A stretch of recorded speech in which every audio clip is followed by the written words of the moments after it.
എന്താടാ ഞെട്ടുന്നത്? ഞെട്ടിക്കുന്ന വാർത്തയാണ് ആശാനെ. എന്താ പെട്ടെന്ന് വായിക്കേ.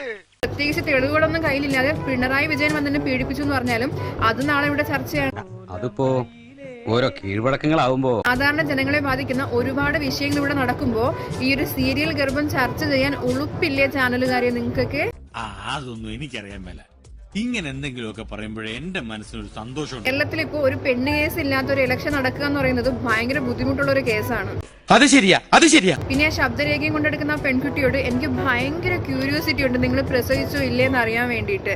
പ്രസവിച്ചിട്ടുണ്ടെങ്കിലും മിക്കവാറും കുട്ടി കാണാനും രാഹുൽ മാങ്കൂട്ടത്തിനെ പോലെ ആയിരിക്കുമല്ലോ അല്ലേ? അതെയോ?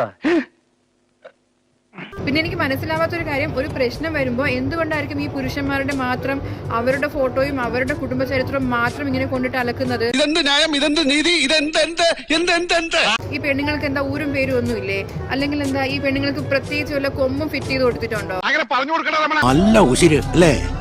ഒരു സ്ത്രീക്കുള്ള അതേ ആത്മാഭിമാനമല്ലേ ഒരു പുരുഷനും ഉള്ളത്? ആരോട് ഇതിങ്ങനെ എത്ര വട്ടം പറഞ്ഞു? എന്റെ പൊന്ന സ്ത്രീ സുഹൃത്തുക്കളെ, നിങ്ങളൊക്കെ ഒന്ന് ചിന്തിച്ചു നോക്കണം. നിങ്ങളെയൊക്കെ വീട്ടിൽ നിങ്ങൾക്ക് ആൺമക്കളുണ്ടെങ്കിൽ അവരുടെയൊക്കെ നാളത്തെ അവസ്ഥ എന്തായിരിക്കുമെന്ന്. 100% ഞാൻ യോജിക്കുന്നു.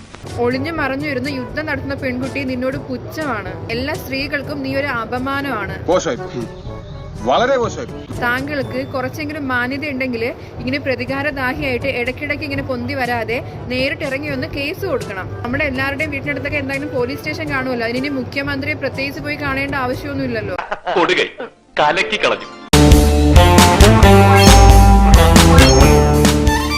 ആരെങ്കിലൊക്കെ വന്നിരുന്നിട്ട് നീ നിന്റെ സൈഡിൽ നിന്ന് ചിന്തിച്ച് നോക്കാൻ പറഞ്ഞാല് ഉറപ്പായിട്ടും ഇപ്പൊ എനിക്ക് ഒരാളോട് ഇഷ്ടമുണ്ടെങ്കിൽ കുറച്ച് നാളൊക്കെ പ്രേമിച്ച് നടക്കുമായിരിക്കും.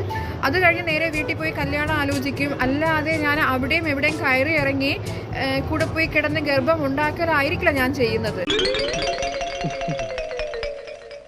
ഇനി എന്ത് തന്നെ ചെയ്താലും, എത്ര ഇനി ഗർഭം ഉണ്ടാക്കി മുങ്ങി എന്ന് പറഞ്ഞാലും ഇത്രയും ആൾക്കാരെ മുമ്പിലോട്ട് ഇട്ട് കൊടുക്കാനോ അല്ലെങ്കിൽ ഇങ്ങനെ വലിച്ചു കയറാനോ എനിക്കൊരിക്കലും സാധിക്കില്ല.